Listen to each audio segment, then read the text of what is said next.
E aí pessoal, tudo bom? Sejam bem-vindos para a nossa próxima aula aí de instalações elétricas. Nessa aula a gente vai falar um pouco sobre transmissão, né? Na aula passada a gente falou de geração, nessa a gente vai falar um pouco sobre transmissão de energia, ok? Então primeiro tem aqui uma parte histórica, não vou entrar tanto em detalhe assim, mas vou chamar atenção para algumas coisas, né? Nosso sistema elétrico tem em torno de 130 anos, né? E no começo eles não sabiam qual era o melhor jeito de transmitir a energia de um ponto para o outro. Então eles tentaram tubulação de ar comprimido, tentaram óleo, inclusive chegou a ter uma grande transmissão de corda mesmo por um tempo. Eles amarravam e transformavam diretamente em potência mecânica em alguns lugares, né? Mas obviamente tem vários problemas envolvidos nessas transmissões e a gente acabou chegando na eletricidade depois. E por muito tempo a gente ficou naquela guerra, né? A gente não sabia se usava corrente contínua ou corrente alternada. Ou no caso da corrente alternada, a gente não sabia com que frequência nem qual o número de fases que a gente ia usar. E a gente também tinha aqui, né, que as máquinas que eram usadas na época eram diferentes, né, os alternadores e os dínamos, né. Não era igual hoje que a gente tem os geradores e tudo mais. E naquela época a gente podia usar bateria como backup diretamente como CC, então muita gente defendia o CC também por causa disso. Enquanto utilizar CA dava problema de sincronização entre as frequências que você tinha que ter certinho dentro de cada rede, ok? Aqui tem uma parte com as datas e tudo mais, né? Começou aqui, por exemplo, aquela parte do Niagara Falls, que eles fizeram lá, uma parte é aberta para público, uma parte virou hidrelétrica. Então, como eles começaram a construir, começou a ter essa discussão de se ia ser CA ou CC, porque ali ia ter uma grande parte de energia e ia ter que saber o que usar, né? Então o Edison estava lá com a corrente contínua dele, né, já alimentando boa parte de iluminação, enquanto na Europa tinha um pouco de corrente alternada. E ele foi crescendo quando entrou esse Westinghouse aqui, né? Talvez vocês conheçam falar. Esse aqui é até o negocinho do Edison, que você ainda acha em alguns lugares.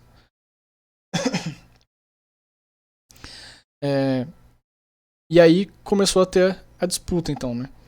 Entre a parte do Westinghouse, que era corrente alternada, e a do Edison, que era CC. E aí o Edison começou a atacar bastante a parte de corrente alternada, né? O pessoal lembra lá de matar animais e tudo mais com a corrente para mostrar que ela era perigosa, não sei o que aconteceu naquela época. A corrente alternada eles precisavam gerar um pouco mais de energia porque não tinha um medidor bom na época. Só depois que foi vir um medidor superior ao do Edison e ao que eles usavam na corrente alternada, né? Na corrente alternada eles coroavam por número de lâmpada. Tipo, você tem um tanto de lâmpada, você paga tanto, né? E também o Westinghouse comprou a patente do Tesla para desenvolver o motor, né? Que todo mundo também sabe dessa parte do Tesla que participou com o Edison, né? Disputando aqui. Então o Edison também estava nessa briga. Eles fizeram, enquanto ele estava crescendo, foi feita a primeira linha de transmissão CA. E aí teve algumas mortes de animais por causa que eles ainda não sabiam exatamente como fazer e tinha aquela indução e tudo mais. Era perigoso, né? Não à toa nossas torres de transmissão são altas hoje em dia para evitar esse tipo de coisa, né? E inclusive teve um caso lá da primeira execução em cadeira elétrica que eles tentaram fazer com corrente alternada.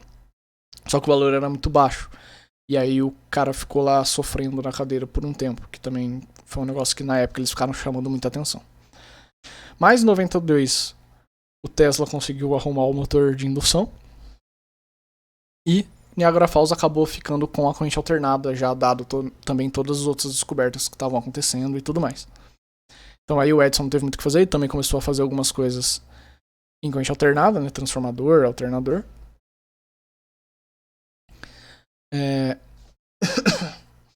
E aí, depois de um tempo, então, praticamente tudo que era CC foi substituído por CA.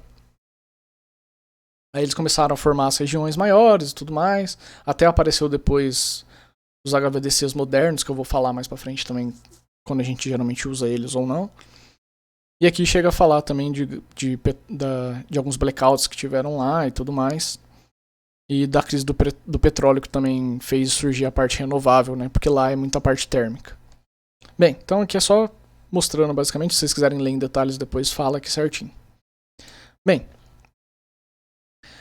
então a gente precisa, né, mandar energia de um lugar para o outro, principalmente em lugares mais longe. E isso aqui foi subindo, né? Os primeiros sistemas era só isso daqui, depois foi passando o tempo, foi aumentando, né? E aí em 69 a gente chegou nesse valor aqui, que é extremamente alto já, né? De 765 kV. Bem,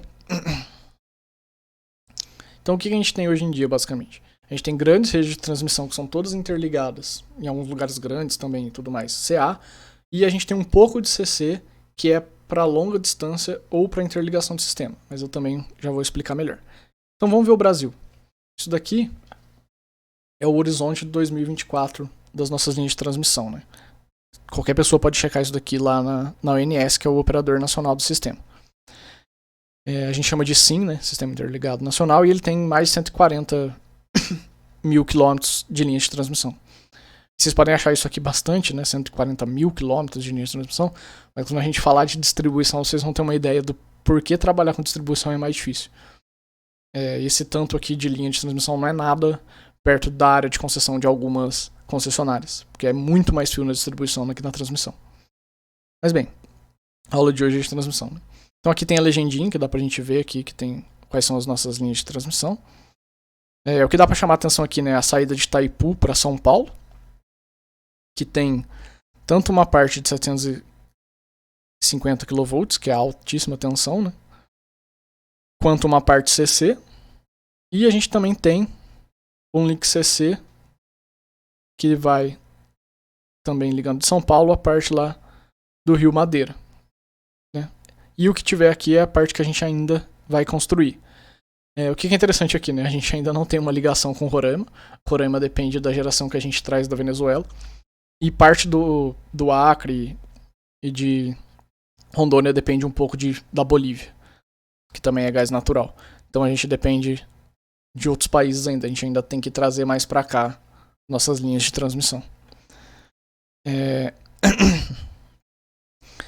Aqui também estão, né, as nossas usinas que a gente fez lá, Tucuruí, Belo Monte e tudo mais. Também então aqui dá para ver que tem esse link maior aqui, que é de 800 kV CC também. E por que a gente usa CC ou CA, né? Vou falar também depois quando chegar, mas acho que aqui já dá para discutir um pouco. O problema do CA é que quando começa a ir muito longe, não só a gente vai ter a parte de queda de tensão que teria normalmente, mas como a gente está trabalhando com ondas, né? Porque vale lembrar que geralmente nas nossas aplicações a gente ignora o fato de ser uma senoide. A gente usa isso para trabalhar de uma maneira mais fácil. Mas é uma senoide com um comprimento tão grande, né? Porque é 60 Hz, que a gente não liga muito para ele. Só que quando a gente coloca em comprimento muito grande, a gente começa a ter problema. Por quê? Porque a onda vai começar a ter as reflexões e tudo mais que causa atraso, né, nessa onda.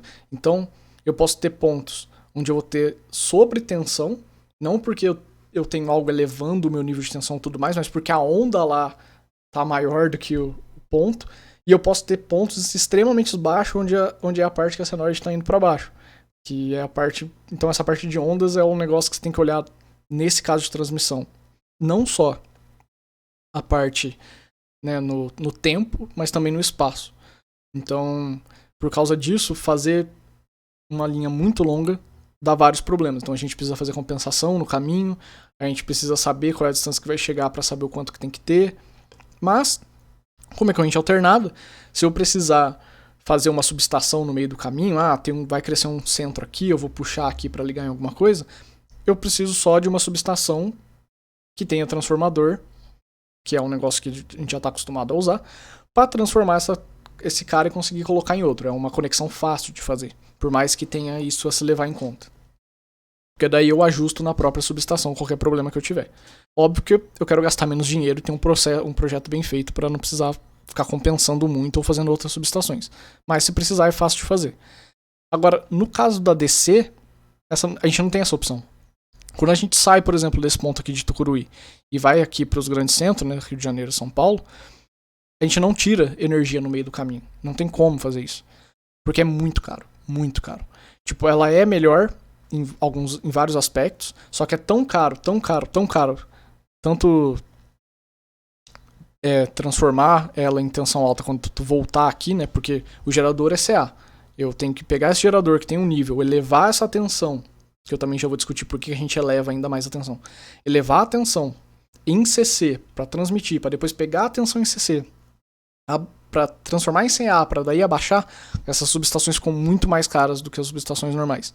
Então, dependendo da linha, vale a pena fazer CA, mesmo tendo que fazer compensação no meio do caminho, por causa desse negócio da onda que eu falei, do que fazer CC. Então, CC só vale a pena quando é muito longe e você sabe que você não vai ter que parar no meio. Você vai pegar a energia num ponto e vai entregar no outro. Ponto. Bem, o que a gente tem aqui, né, de comprimento? Dados de 2019.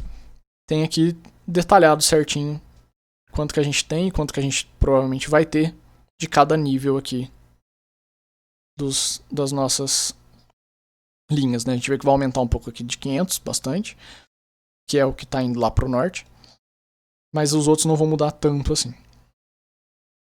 Tem aqui também uma parte que não entrou aqui, que é a subtransmissão, que geralmente é quando a gente usa de uma subestação para outra, ou você vai levar de uma subestação para algum centro que é perto, mas não vale a pena você fazer uma tensão tão alta porque é uma distância menor. Então a gente usa uma tensão que é entre essa parte de transmissão e entre a parte de distribuição. E aí a gente chama de subtransmissão. Aqui também tem esses valores aqui, né, em 1000 km, que a gente espera que vai ter em 2030, né? Então em 2030 a gente vai estar acima daquele horizonte de 2024 que eu mandei, então a gente espera que tenha mais conexões, né? Embora essa aqui é uma parte que depende muito também de como que tá o momento do país, né? A pandemia, vamos ver como é que vai ficar essas coisas. E aqui é o que se esperaria da rede de transmissão em 2030, mas isso daqui foi feito há um tempo atrás já também, então provavelmente não vai ser isso aqui que a gente vai ter. E aqui tem aquilo que eu falei, né? Saindo lá do Rio Madeira, aquele CC que vai para São Paulo, né? Então aqui tem os dados certinho falando, mas é aquilo que eu falei, né? Pega de um lugar e vai chegar no outro. Não tem nada para pegar no caminho, vem direto e é uma distância grande. Aqui tem umas fotinhas para ficar bonito também. E como que é na América do Norte, né? Aqui entra outra parte do CC que eu queria falar. Então aqui, né, a gente vê as principais linhas de transmissão, né? Não são todas. Vem energia pro norte do Canadá também. Tem uma parte aqui para dentro dos Estados Unidos, mas aqui são as principais. A gente vê que tem essas cores diferentes. O que são essas cores? São as regiões. Lá, eles não trabalham exatamente igual em todo lugar. Cada lugar tem algumas coisas de controle, pode até ter frequência diferente, valor de tensão diferente, as coisas mudam. Então, o que acontece? Tá vendo que isso aqui é o back-to-back AC-DC and DC-to-AC converters? Isso aqui significa o quê? Que eu tenho uma ligação entre dois caras que seriam AC, só que essa ligação é feita em DC. Ou seja, para ligar essas regiões, para garantir que uma região não vai influenciar na outra, vocês podem ver aqui, ó, que eles fazem essa parte DC quase no país todo entre essas regiões. Então eles gastam esse dinheiro para garantir que uma região não vai atrapalhar a outra. Você mexe na sua região, que eu vou mexer na minha. Se eu tiver alguma coisa de frequência que eu vou ter que mudar aqui, você não precisa se preocupar e vice-versa. Então eles fazem essa separação, enquanto no Brasil não. No Brasil a gente está trabalhando com um sistema só, totalmente interligado, não tem nenhuma parte DC isolando o nosso sistema brasileiro, é tudo junto, né? E com as frequências. A gente tem aqueles links DC no Brasil, mas quando chega ali no grande centro, aquela parte CA tá ligada com o resto, ok?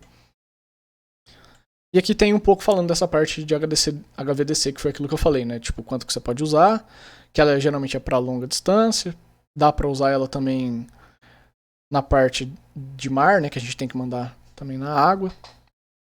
E que ela é muito boa para fazer essa conexão assíncrona aqui quando eu tenho frequências diferentes.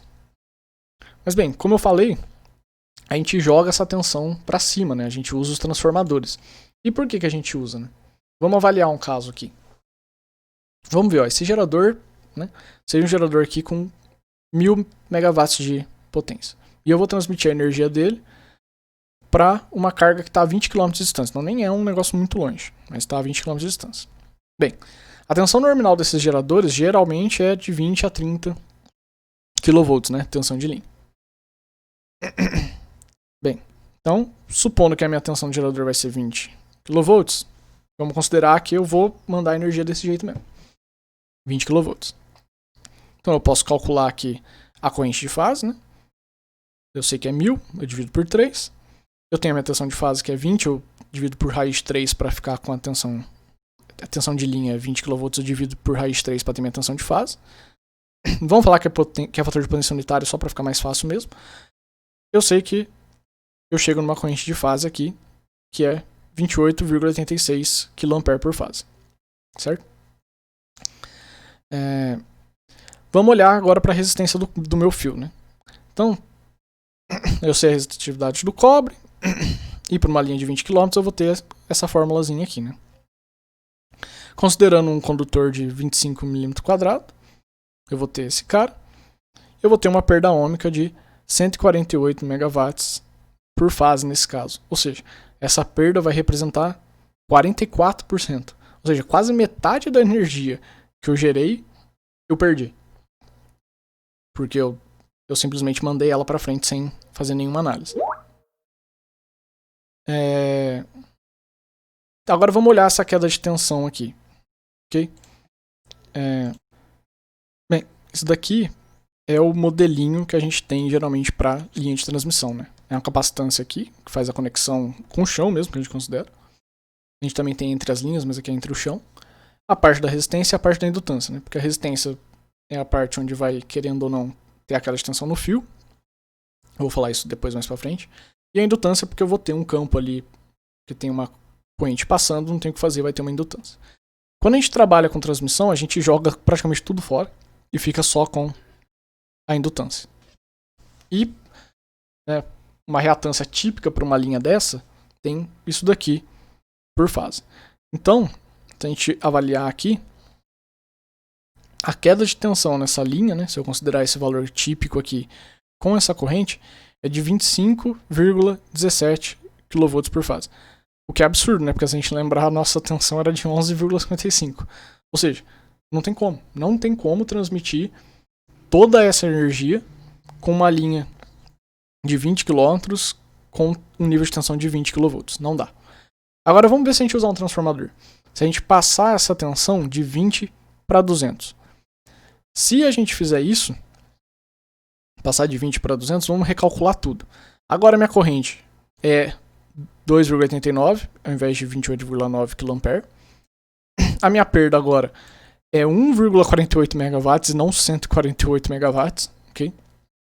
Agora é só 0,44% da minha potência gerada, não deu 1%, não deu nem 1% de perda. E a minha queda de tensão é 2,52 kV. E não 25,17. Lembrando que agora a gente não está usando mais 20 aqui, né? Não é 11,55 por fase. Esse número é ainda melhor, tipo, a gente estava comparando com 115,47, caiu só 2,52, ele ainda ia estar ali com 113 kV. Então aqui, só de levantar o nível de tensão, a gente acabou com os problemas. A gente não tem mais aquela perda absurda, a gente não tem uma queda de tensão absurda, tá no nível aceitável. Então é por isso que a gente usa o transformador e é por isso que a gente joga o nível de tensão lá para cima para poder trabalhar. Por quê? Eu tenho que transmitir a potência. Só que corrente muito alta é ruim, porque eu vou ter mais perda e tudo mais. Então o que eu faço? Jogo a tensão para cima, transmito com uma tensão alta e depois eu volto a tensão para baixo quando eu tiver que usar ela. Okay? É basicamente isso que a gente faz na transmissão. Aqui tem os componentes básicos, né? Então, os condutores, obviamente, os cabos para-raio que ficam lá em cima, a estrutura de suporte, né? Que são as nossas torres, e os isoladores, que eu coloquei as fotinhas deles aqui, não dá pra ver direito nessa foto, né? Que vai fazer essa conexão, tudo que precisar de conexão tem que pôr isso daqui, porque a estrutura pode entrar em contato, né? Aqui a gente tem os níveis de tensão, né? Com a nomenclatura, né? Baixa tensão tem esse valor, média esse daqui, alta esse, extra alta e ultra extra alta essa daqui. E quais são os tipos de condutor que a gente pode ter, né? Antes a gente usava cobre. Hoje em dia a gente usa muito mais alumínio. É mais barato, é mais leve. E você precisa de uma área maior, né? Comparando com o cobre aqui. Vai ficar mais claro a hora que eu mostrar ali na frente. E também diminui a perda. Aqui tem as unidades geralmente usadas, porque o cálculo é baseado no círculozinho lá do condutor e tudo mais. Tem aqui as siglas, né, para cada um desses tipos. Mas basicamente é isso daqui, ó. Acho que aqui fala de alma, né? Com alma de liga de alumínio, alma de aço, você tem os vários tipos. Alma é a parte de dentro. Então a gente costuma ter um tipo por fora e um tipo por dentro. Por quê? Porque a gente precisa também da sustentação mecânica. A gente não vai pensar só nessa parte da parte elétrica, né? Porque eu estou fazendo grandes distâncias. Então, entre uma torre e outra tem uma distância muito grande. Eu tenho que ter uma resistência mecânica boa ali para eu não ter problema com vento, não ter problema com chuva, não ter problema com arqueamento, que sempre vai acontecer quando estiver passando corrente, né? Porque o fio vai esquentar, vai dilatar. E no frio, esse fio também pode puxar, porque se tiver pouca corrente e tiver muito frio, ele vai contrair, certo? Aqui tem basicamente como funciona, né? Você tem a parte de dentro e aí você vai tendo os outros enrolados, sempre ao contrário, para não... Né, se um é enrolado para cá, o outro é enrolado para cá, assim, né? Que fica mais uniforme e não desenrola, né? Porque a gente não tem nada encapando. Esses caras ficam lá livres. Se você for chegar perto, você vai tomar choque, obviamente. E vai morrer, porque é alta tensão. Aqui tem os condutores de cobre para a linha subterrânea, né? Que na verdade só isso aqui é o condutor. O resto é tudo a parte de proteção. Aqui também tem outros, né? Que é o alumínio com a parte de núcleo de carbono, com fibra de vidro. Ela ajuda porque ela consegue mais corrente e ela tem menor seg, que foi isso que eu falei, né? O barrigamento dela ali é menor. Só que, obviamente, é mais caro. E aí também depende do projeto, né? Dependendo do projeto que você for ter, de quanto você precisar de energia, cada um vai ser mais cotado aqui para você utilizar. Aqui tem os tipos de torre, né? Essas aqui são de tensão um pouco menor, né? Só o postezinho mesmo. Aqui tem as torres já um pouco maiores, né? Já de transmissão, geralmente perto de subestação e tudo mais. E essas aqui são as mais potentes lá, né? Essas e essas, que são as que a gente realmente usa mais para distância maior. A gente vê que tem aqui, né, onde conectar. E o que é interessante, né? Que além desse tipo de conexão e tudo mais, a gente tem que levar em conta que eu não posso transmitir o caminho todo com a mesma sequência de fase. Porque a influência que uma vai ter na outra por causa da distância e por causa da distância do chão é diferente. Então o que a gente faz? A gente manda uma parte, por exemplo, aqui A, B e C, né, as 3 fases. Depois eu troco, eu faço C, A e B. Depois eu troco de novo, faço B, C e A. Eu tenho que fazer esse tipo de coisa para garantir que eu não vou ter um efeito lá na frente na minha linha de transmissão que eu vou ter que ficar compensando. Ok? E aí todas essas distâncias aqui de como é que você vai manter esses condutores um para o outro também tem todo um cálculo por cima, porque isso aqui vai mudar os parâmetros da sua linha de transmissão, porque vai mudar a indutância, muda a capacitância, e dependendo do condutor vai mudar a resistência, então tem que levar tudo isso em conta também. Aqui tem, por exemplo, 2 redes, né, carregando os fiozinhos, e aqui tem uma circular. Né? Então aqui seria a transmissão, né? Então antes geralmente muita coisa era monitorada manualmente, tinha gente que ficava, e ainda tem, né, gente que é responsável por olhar para ver o que vai acontecer e tudo, e aí depois tomar uma decisão e tudo mais, por mais que eles já tenham uns estudos preventivos que a gente chama de N-1 e N-2, que é basicamente saber de cada linha de transmissão o que acontece se eu perder outra linha ou se eu perder essa linha e mais uma, e ver quais linhas vão ter problemas ou não. Ela tem isso daqui, mas no futuro provavelmente a gente vai ter muito mais monitoramento automático e atuação automática. A gente vai mudar muito a parte de medição, a gente já está mudando um pouco, mas a gente vai mudar mais ainda. Essa parte de sincronizada via GPS aqui e que o óleo fasor é um negócio que está sendo bastante usado. A eletrônica de potência está avançando muito, que também ajuda a gente a atuar neles. E ela vai se restaurar sozinha. Diferente de hoje em dia, que é isso que eu falei, né? Literalmente as pessoas vão lá, veem, o computador simula, obviamente, né? Mas é as pessoas que tomam a decisão e apertam o botão para uma coisa fechar ou abrir para realmente voltar à rede, ok? Então, para vocês que são engenheiros de controle e automação, essa parte aqui é algo que com certeza tem futuro. Se alguém for para essa área aqui de controle na parte de transmissão, vai ter trabalho ainda por muito tempo, porque a gente sempre está melhorando isso daqui e a gente está na época onde está vindo mais medidor, está vindo mais dado, está vindo mais eletrônica de potência, então tem muita coisa para trabalhar. O que mais que a gente tem na linha de transmissão? Né? A gente tem os fatores elétricos, né? Que vai falar do condutor, área e tudo mais. Tem a capacidade térmica do condutor, que eu não posso exceder, né? Não posso ter sobrecarga.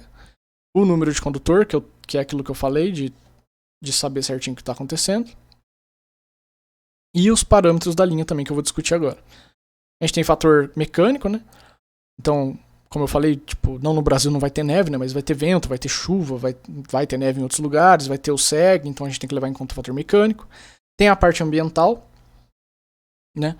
O que tem embaixo onde está passando, porque tem coisa que não vai poder mexer, não vai poder fazer nada.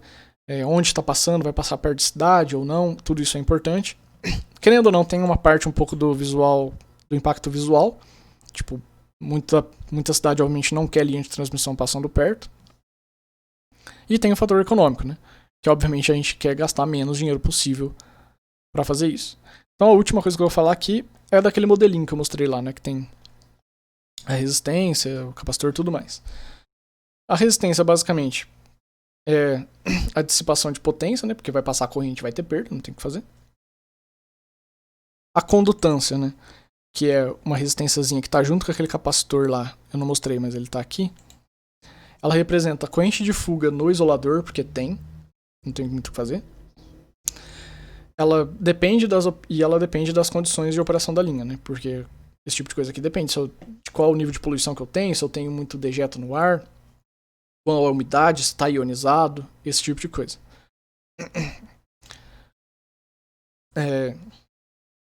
O que mais? Tem o efeito corona, né? Que ocorre quando eu tenho o campo elétrico, acho que todo mundo já ouviu falar, dá até para ouvir o barulho, porque tá lá ionizando o ar, isso também é essa condutância, que é o Gzinho. E no geral a gente despreza, porque ela não influencia muito, geralmente, se tá tudo bem feito, o projeto e tudo mais. O que a gente costuma usar é a indutância, como eu mostrei lá naquele cálculo transformador, né? Que está ligado com o campo magnético, porque não tem o que fazer, vai passar uma corrente no fio, vai ter campo magnético, então tem indutância. E a capacitância, que a gente até costuma usar mais, naquele caso a gente deu uma simplificada, que está falando dos campos elétricos, né? Porque se eu tenho aqui os meus condutores, né? E eles estão passando o campo, vai ter um campo magnético, eu tenho também o campo elétrico, e aí eu tenho esses capacitores. Então, com esse tipo de coisa, a gente tem esse modelinho aqui que a gente costuma usar, que é o modelo Pi. Com esse cara geralmente não muito usado, mas capacitância, resistência e reatância aqui. Beleza? Bem, acho que o mais importante era isso. Se tiver mais coisas sobre transmissão, eu posso falar um pouco na próxima aula também, se eu ver que ficou alguma coisa fora, ou se surgir alguma dúvida na aula síncrona e tudo mais.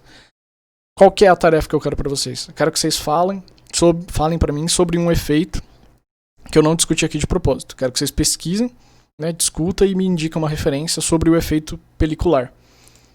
Que ele tem tem impacto importante aqui na resistência dos condutores. Então, como eu estou trabalhando com alta distância, com corrente passando lá, querendo ou não, é uma corrente alta ainda, mesmo a gente aumentando a tensão, isso é importante. Okay? Então, eu quero que vocês façam isso daqui para mim. E aí, na próxima aula, a gente vai falar da distribuição de energia, né, na parte que está chegando lá nas casas, nos consumidores, seja industrial ou residencial, antes da gente falar de tarifa e demanda nas outras aulas, ok? Bem, é isso. Lembra que qualquer dúvida é só me mandar um e-mail. Então,